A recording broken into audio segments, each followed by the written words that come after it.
Lep pozdrav iz studia Idrijskih novic. V današnjem športnem pogovoru bomo govorili o avtomotošportu. Naš gost je namreč eden najboljših slovenskih voznikov relija, Aleks Humar. Lepo pozdravljeni. Lep pozdrav. Kako lahko rečemo, nekdanji ali je ta reli karijera še v igri? Pa, kaj je resnega, po moje ne več, ampak kakšno delko bomo povedni še peljali. Sicer, kot rečeno, ste eden najboljših slovenskih voznikov relija, 5-kratni državni prvak v generalni razvrstitvi, ogromno odličnih uspehov tudi v manjših kategorijah. Kako ocenjujete svojo to reli športno pot, sedaj bom rekel z malce distance? Ja, pa mislim, da sem lahko zadovoljen, glede na to, kaj sem vse naredil, pa s kakšnimi sredstvi, pa s kakšnimi avti, tako da mislim, da lahko rečem, da je bilo zelo uspešna zadeva. Znani ste bili potem, da niste iskali najboljšega vozila, ampak vedno konkurenco. Se pravi, tudi če je s šibkejšim vozilom v močnejši konkurenci, kaj vas je vodilo k takemu razmišljanju? Ja, zmeri moraš dobiti en izziv, ne. Zdaj, če si v svoji kategoriji spredi, pa da nimaš nobenega, da boš lovil, ne boš nikoli napredoval, ne. In to zmeri sem gledal nekaj, da sem lahko se z njimi dirkal, ne. Ker jaz ne vem, ko sem vozil z avti na sprednji pogon, so mi zmeri bili tarča te 4-kolesniki Mitsubishi in zato sem tudi daj mogoče kakšna napaka več naredil, pa mogoče tudi kakšen ta naslov teh mehkih divizijah zaradi tega spustil, ampak mi ne odtehta to, da sem jih lahko premagoval z močnejšimi avti, noben naslov v nižjih divizijah. Vozili ste res širok spekter različnih vozil do dirkalnika kategorije S2000. Kater avto vam je najbolj ostal v spominu? Ja, zdaj največ sem vozil seveda iz C2, ne, z vsemi opcijami C2, ne, in to je bil pač en ta prav avto, ampak zdaj, da bi to lahko primerjal, ta Škoda S2000, to je bil pač avto, ki se lahko, ko se usede za volan, se ti lahko samo še smeji. In takih avtov, mislim, atmosferca, 2.0, 4-kolesnika, takega mislim, da več ne bo. In to je bil res tisto avto, pravi, čeprav moram reči, da tudi Clio, ta atmosferc, 2.0, tudi s tem je bilo res užitek voziti, ker si lahko si postavljal res lahko odlične čase tudi v generalni razvrstitvi. Je kakšen nastop, kakšna hitrostna preizkušnja, katero bi posebej izpostavil oziroma posebej ostala v spominu, kot to je pa tako, hitreje ne gre? Ma to, hitreje se zmeri da, ne. Tisti, ki pravi, da se s tem ne da hitreje špeljati, tisti nima pojma. Zmeri se da še jet boljš, zmeri se da še hitreje. Drugače pa, ja, najbolj bi rekel, mi je ostal v spominu Rally Saturnus, takrat iz Škodo, ko je prišla ekipa Kronos, ki je prej skrbela za Sebastiana Loeba, eno leto prej je prišla z češkim prvakom Oluškom, ki je eno leto prej vozil tovarniško Škodo, zdaj je vozil pa s Peugeotom in je prišla pač takrat zmagati na Saturnus. In prvi dan je vodil, mislim, da je bilo neki 35 sekund, je bil spredi. In tisti dan sem ga jaz, ker on je bil tovarniški voznik, zame je bila to bolj novost, ta avto, sem ga dosti stvari vprašal, ne, kako se štarta, kako no. In mi je veliko povedal. Pol pa drug dan sem si zastavil, da bo šla na polno in kar bo, bo. Tako da mislim, da so že po prvem krogu bila spredi. Od takrat naprej tudi ni več komuniciral z mano, tako da to sem si res zapomnil, mi ni nič več povedati. Tako da posla pa še nadoknadila in tisto dirko zmagala, mislim, da so bila 35 sekund, pol med dva spredi, se pravi so nadoknadila skoraj minuto in to je res tisto rally, ki mi je ostal res v spominu. Omenili ste prenos informacij, nasvetov. Kako je pa s prenosom nasvetov na vašega sina? Vemo, da Matic Humar je tudi odličen voznik relija. Mu kaj pomagate, svetujete? Ja, seveda, zdaj. To jasno, da ne. Zdaj preveč ga ne obremenjujem, tako da se mora sam malo truditi, ampak vse, kar mu lahko povem, pa praše, to dobi, ne. Zadovoljni z njegovimi dosedanjimi prikazanimi nastopi?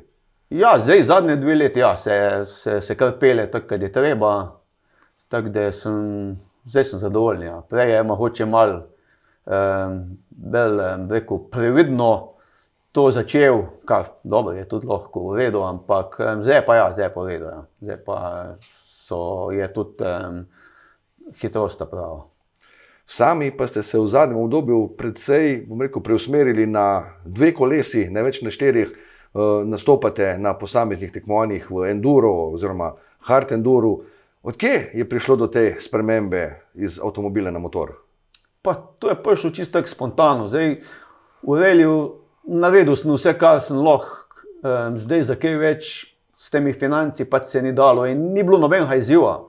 Še to zadnjo leto, ko sem malo bil resno vozil, sem štartal, takrat je bilo nekaj mladih fantov s temi dvokolesnimi avti in sem rekel, zdaj pa zanimivo prvenstvo se bomo pa borili, ampak spet sem bil spredi in pa mi je padla motivacija in nisem imel več izziva. In pol čisto po naključju so z mojim mehanikom Rokom se šla enkrat s temi motorji pelet in pol sem kar malo takrat pozabil.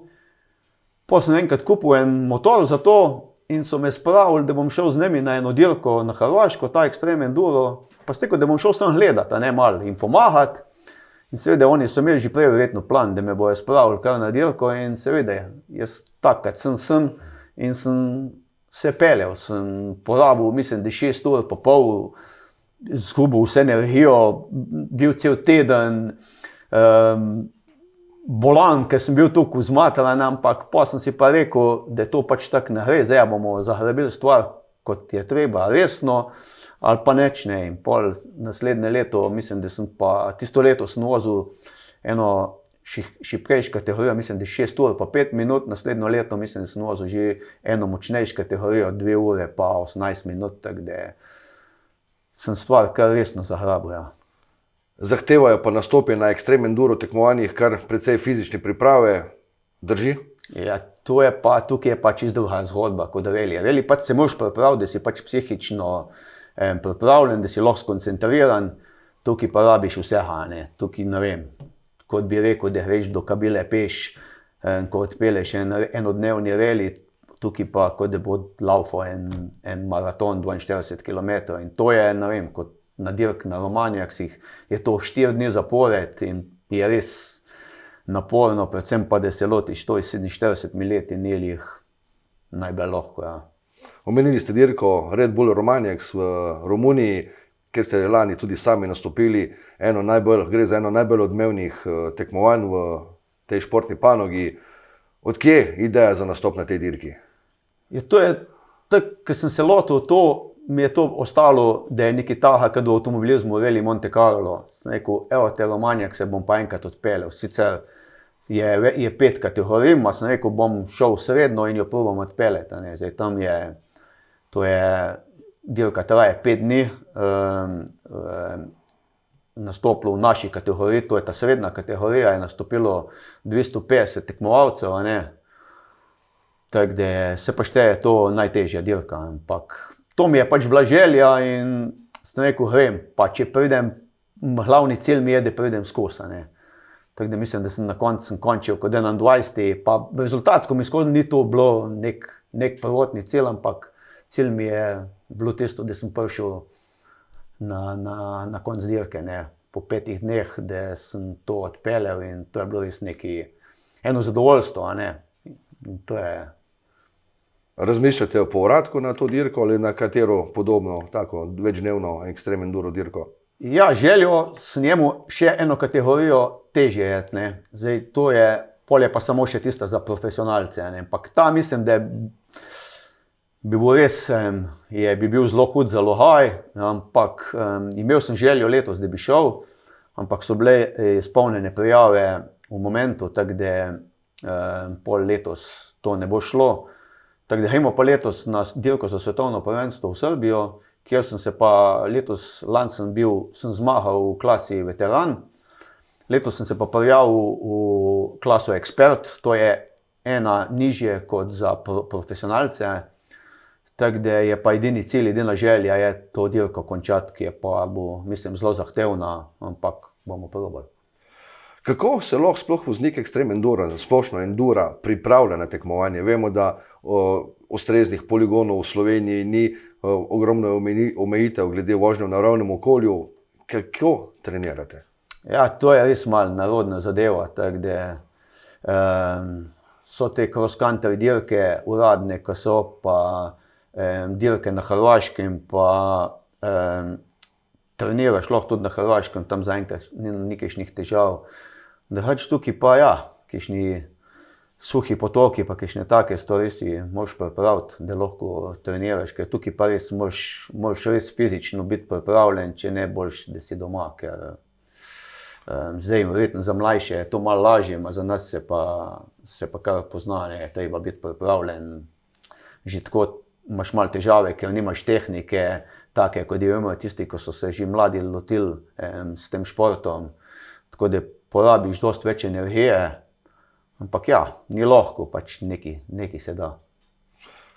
Vprašanje za konec, glede na to, da vas bomo na enduro dirki v bližini Idrije težko videli, namreč ni ustreznih površin, kot so že ugotovila, obstaja možnost, da vas v prihodnje vidimo ponovno na idrijskem reliju? Ja, to pa ja. Upam, da se tudi tam srečamo. Aleks Humar, hvala za obisk v našem studiu in za zanimiv pogovor, pa srečno na naslednjih nastopih. Hvala, lep pozdrav. Vam, spoštovani gledalci, pa hvala za ogled tega prispevka in vabljeni tudi k ogledu ostalih oddaj Studia Idrijskih novic.